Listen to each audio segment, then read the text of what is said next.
Welcome back to Control the Freak. Today we're going to look at problem neighbours.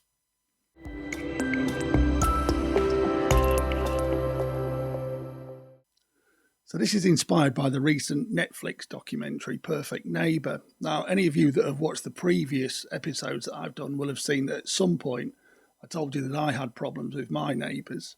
And a lot of that was to do with my control problems.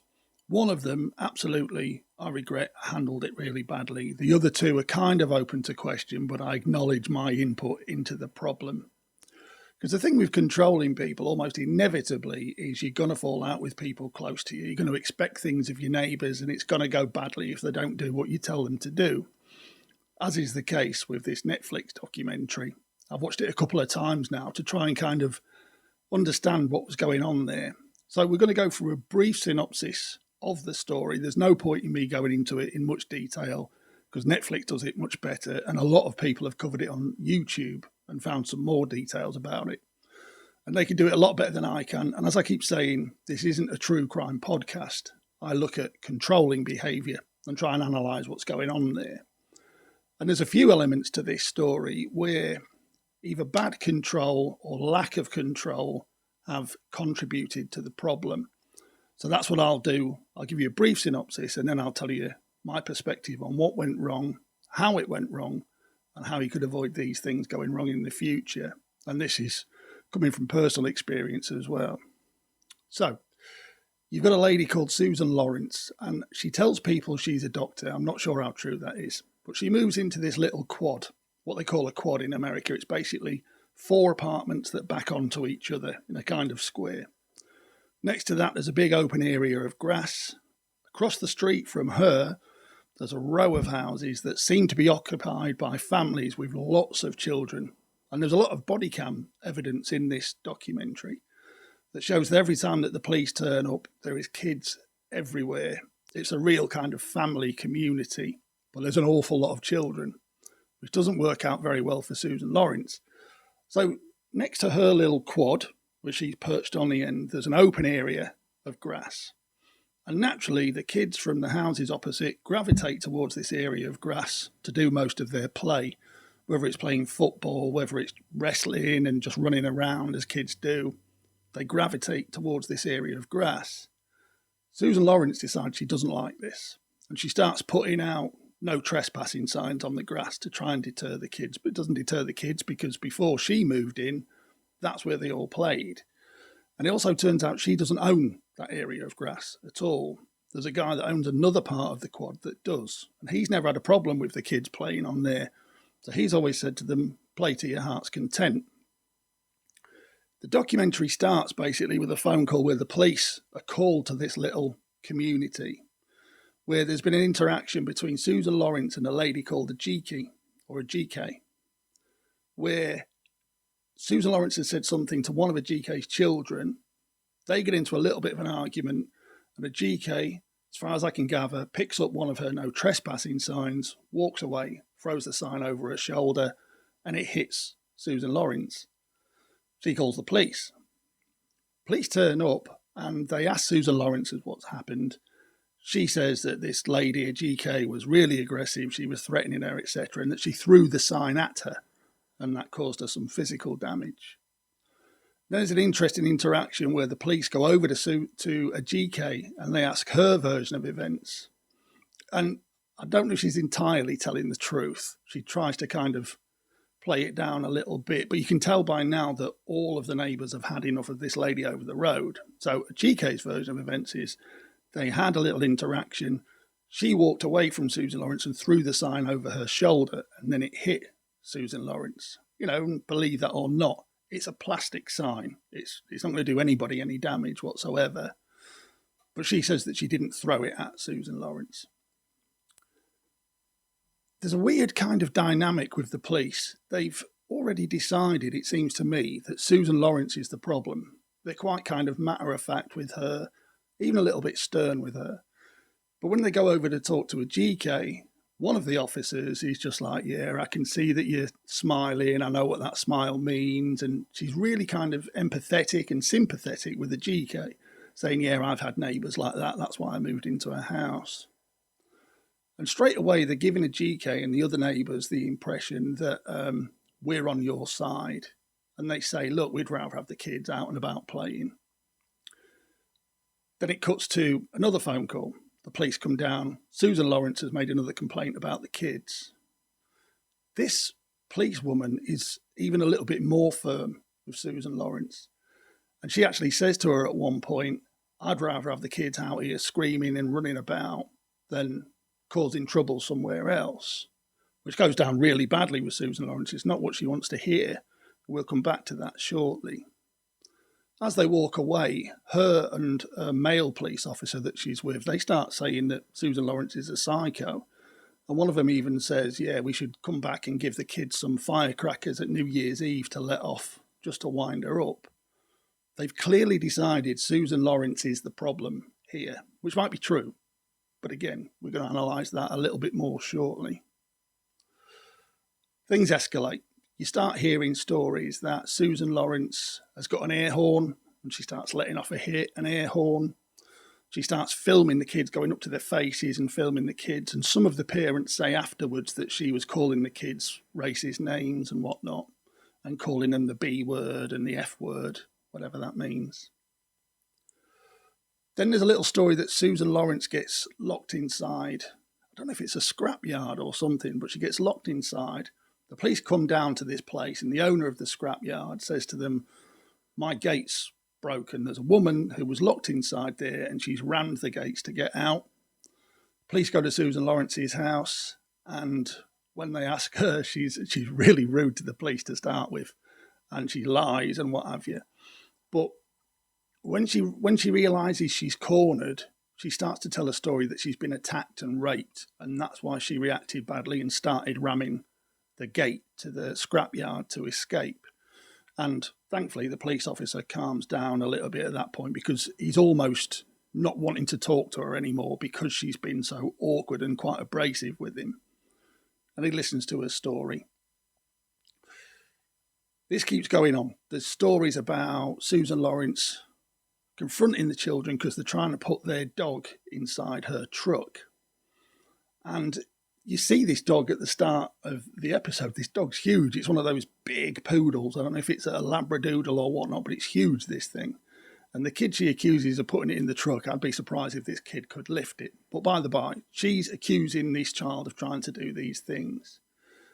And it culminates in her picking up some skates, some roller skates, supposedly, and throwing it at the child involved. And then they've dropped a tablet, and she takes their tablet and takes it in the house. At this point, we hear that there's a phone call to the police with it. Susan Lorincz saying that she's in fear for her life. She's had an altercation with the children. The children are getting really out of hand. She doesn't know what she's going to do. Shortly after that time, a GK knocks on her door.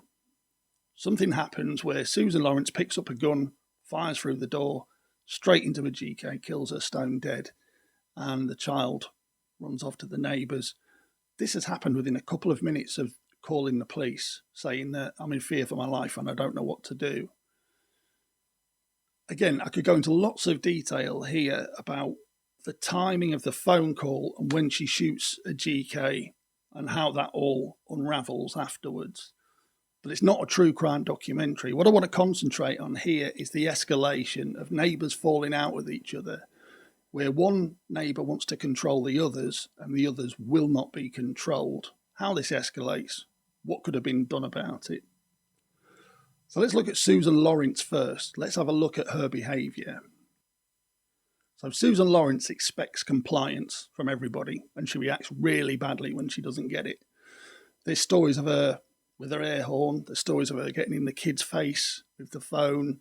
There's stories of her sat in her truck in the little quad, blasting her car stereo, beeping her horn, just really trying to show the neighbours that she's not happy. When none of that works, then she starts to exaggerate the threat to her. That's when she's calling the police and saying they're threatening to hurt me. And she starts exaggerating about what the kids are doing, saying they're going on her property, which isn't her property. But she's almost suggesting that they're going up and playing, what do they call it?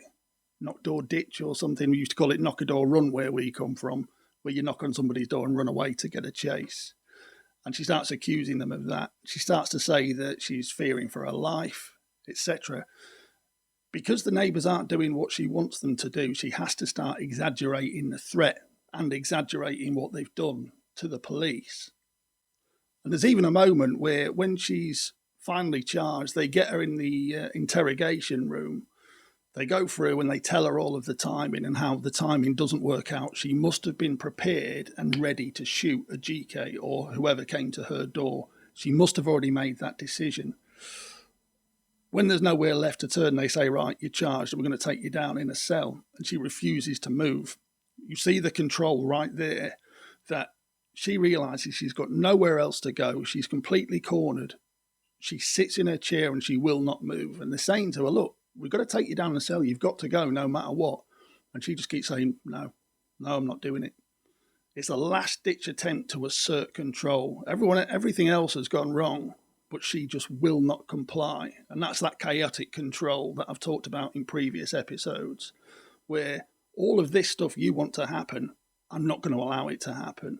Even though she's tried to exert control on everybody else before, at this point she tries to exert some chaotic control. I'm going to bring chaos to what you think has to happen because I'm going to refuse to comply. And she sits in the chair and she will not move. And it's quite telling that this is the kind of person Susan Lorincz is. And it goes to undermine a lot of the stuff she said before about she's the victim here. You see right there that absolute control is important to her above anything else. Let's have a look at the kids and the parents. Well, don't particularly blame the kids, but the kids definitely knew what they were doing. It's not helped by the parents, though. I can see from the kids' point of view that there you've got this woman who's just trying to control everything you do, and kids aren't going to be controlled, particularly when you're not their parent, especially not nowadays. It used to be different years ago where you wouldn't answer back to an adult and you wouldn't argue with an adult. But nowadays it seems that unless you're the parent, adults don't matter to children. So they enjoy winding this woman up. They maybe do play the knock a door run thing, and they do go to this one area next to her house, and they are really, really loud, and almost deliberately so, you could argue, because they enjoy the reaction it gets out of this woman. Why do they enjoy this reaction? Well, because they're encouraged by their parents. You can see when their parents are talking to the police that as far as they're concerned, these are just kids and that's a bad woman. This is just how kids behave and it's her problem. There's no accountability there. There's no saying, do you know what? She might be a horrible woman, but I can see that my kids are part of the problem. I'm going to stop them going over there. I'm going to get them to play in my yard. Now, you could argue that that wouldn't have been enough for Susan Lorincz, and that's probably true. She didn't want to hear these kids at all, which is a bit unreasonable when you move into a neighbourhood like that. But the fact that it had already got so bad, she would have escalated in her head that nothing would have kept her quiet. But the point is the kids are hearing this point of view from the parents saying, well, look, this is just kids. And they even say she shouldn't have moved into this neighbourhood if she doesn't want to hear kids. Well, that's a bit silly. Sometimes you move where you can afford to live. And this looks like a tiny little apartment in this quad that probably wasn't an awful lot of money and was probably in her budget. And she might not have had much more choice. So to say, well, she shouldn't have moved here if she didn't like kids, I'm not sure is reasonable. As I say, sometimes you just live where you can afford. And she maybe didn't think that the kids were going to be such a problem. She maybe wasn't aware that she had a control problem. Most people aren't until it comes undone later life, until you're refused permission. Controlling people think they're correct all of the time. So she wouldn't have thought she had a problem. She would have thought everybody else had the problem. So again, the kids are being encouraged by these parents all of the time, and it looks chaotic, I've got to say. I mean, I love kids as much, if not more, than the next person. As I said in the last episode, and I've said before, kids and dogs are my favourite thing. But I also think it's our job as parents to teach our kids respect and to teach our kids to respect our environment and the other people around. And it doesn't look to me like most of the parents do it.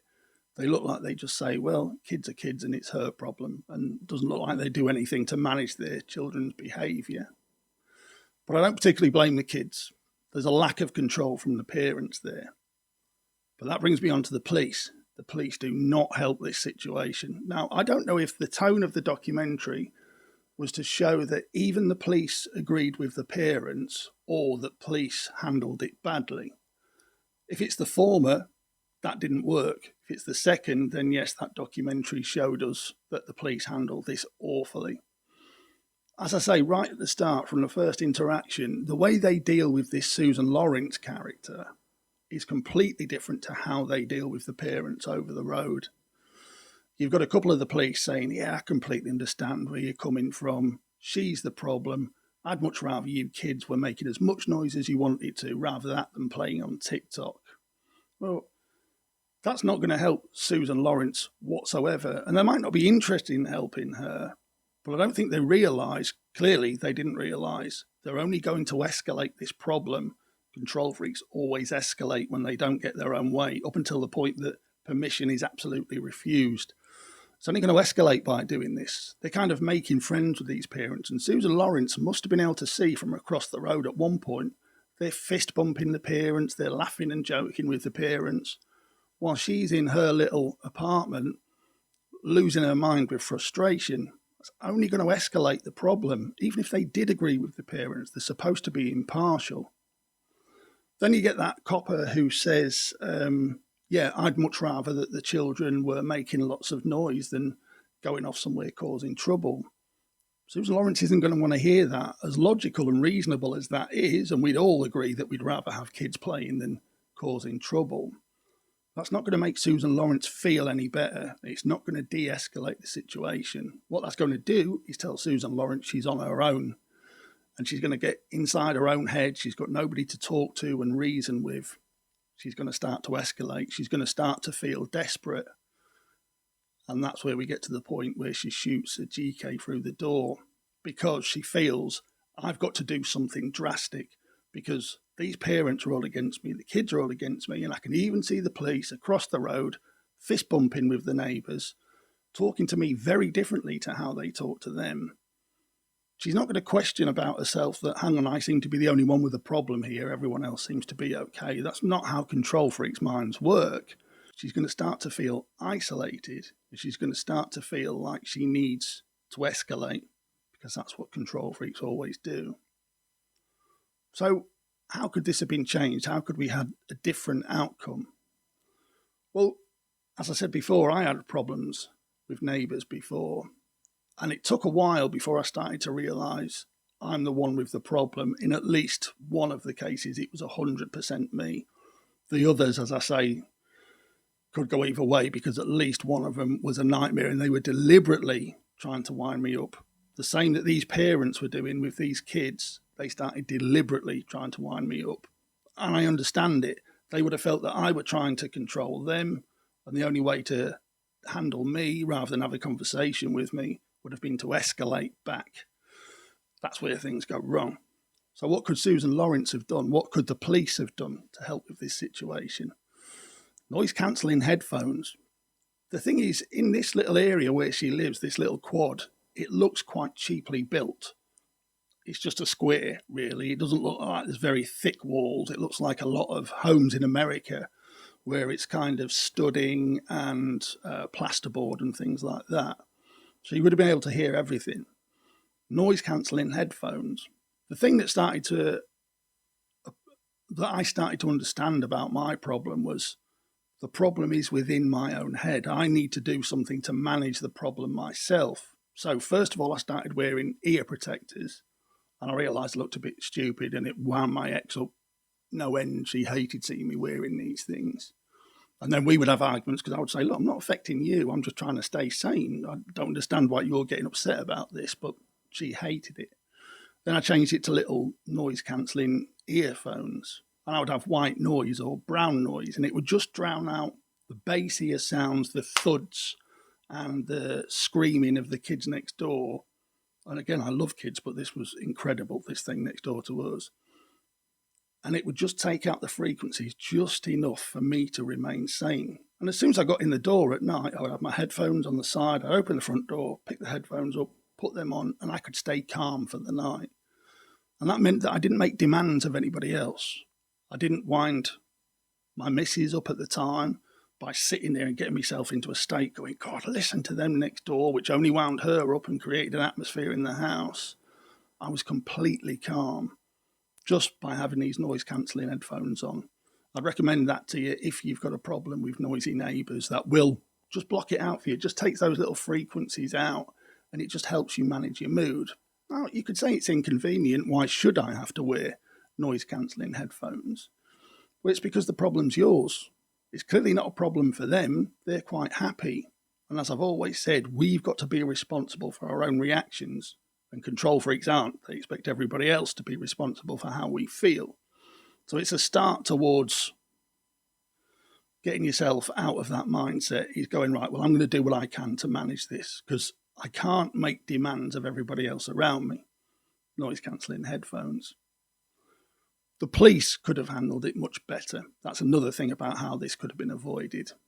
They could have listened to her, said that they understood. They could have gone across to the parents and said, look, we can't stop you going over there, but we expect you to manage your children because we can't be being called out for this stuff all of the time. And even in the body cam videos, you can hear the kids. It is absolute chaos on that street. And you can also hear how the parents have banded together against Susan Lorincz. And it would have helped if the police had said, look, we can see the dynamic here. We can see that you lot are getting together and there's clearly some friction with the lady on the road. So we're going to be aware of that as this problem escalates. And that might have been just enough for the parents to dial back a little bit of that confrontational attitude with Susan Lorincz. Another option is that Susan Lorincz could have moved, but as I've said at the time, that might have been all she could afford. We ended up moving away from our neighbours next door. We ended up moving out in the middle of the morning. I booked a van and it was about 5 or 6 in the morning. Van rocked up at our house. I had everything packed up over the last couple of days. And in the middle, almost middle of the night, loaded this van and just got out. Because again, I realised I couldn't demand that everybody changed to suit me. The problem was mine and I had to do something about it and move out. And sometimes that's just what you've got to do. Because staying there and winding yourself up that people won't comply isn't going to help anybody, and it's certainly not going to help you if you've got a control problem. You've got to take responsibility for how you feel and how you handle things. But it's a fact that some of us do suffer from certain noise frequencies. There's certain bass frequencies where I can't concentrate. My brain just gets absolutely clouded and overloaded with information. If I can hear music over there and a TV over there and voices over there, I can't compute. And I think there's a lot of people like me. What I've started to realise is that is my own problem. I can be nice about it and ask people to be considerate about it, which I do. If it's noisy at work, I'll go and I'll ask that other workshop, please guys, can you keep the noise down, etc. And I found that that works much better than going and demanding, which is what I used to do. I used to go around and say, turn that music down. And I used to be quite aggressive and a bit threatening with it. Now I go and ask because that's all I can do. And I hope that they're going to be considerate and kind enough to realise there's no need for that. But I wish we'd all be a little bit more like that. Just because you like your loud music, maybe think about other people and just think, yeah, well, there's other things that I don't like that I wish other people wouldn't do. Maybe I should be a little bit more considerate, think about other people. There's no harm in that, is there? There's no harm in being nice and considerate. But anyway, just to kind of round that up, with noisy neighbours, with problem neighbours, the first thing to do if you're having a problem with your neighbours is to take control of the things you can control within your environment. Noise cancelling headphones, sometimes it's having a fan on full blast. So, because that's a bit like brown noise, it takes out some of the frequencies that you can hear. Consider moving. I know it's not always viable, but consider moving. The first thing you should do is do what you can do to mitigate the problem for yourself and to realise that it's your problem. It must be objectively, because inside their house, it's not a problem for them. It can't only be their problem. The fact that there's a problem tells you that there's an input from both sides. The first thing to do is to take control of what you can take control of within your own environment. If you're a police officer or whatever watching this and you're dealing with noisy neighbours, I would ask you not to undermine the feelings of the person who's called you, whether you disagree with them or not. Because clearly what happened in this case was the way they treated Susan Lorincz isolated Susan Lorincz, and she felt like she had nowhere else to go. Now, I'm not saying that it was right for her to shoot a GK. There was clearly problems with Susan Lorincz, but they could have done an awful lot more to mitigate the problem by listening to her and maybe talking to the parent and saying, I know I can't tell you by law, but I want you to know that I'm aware that I can see the dynamic here, that it's you against her, and I'm aware of it. And that might have been just enough to pull the parents back. And lastly, I would say that if you've got a neighbour who is upset with the noise and things coming from your house, just be considerate. Just be nice. Just because you like loud music and loud noise doesn't mean everybody else does, and they've got as much a right to live in peace as you have. And if it's your kids winding them up, do something about that, because there's nothing worse than being wound up by kids that you can't do anything about kids, and why would you? You wouldn't hurt kids. But if your kids are winding them up, that's going to be the worst thing ever, because they're going to feel even more trapped. They can't do anything about the children. Teach your kids to act responsibly and be a responsible parent.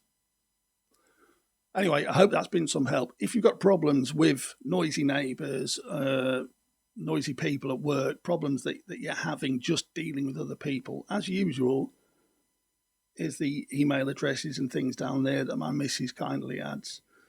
Any control problems that you've got, any control questions that you've got, stick them down there. In the meantime, I'll leave you with the usual. Control the freak, not the people. I'll see you next time. Behave.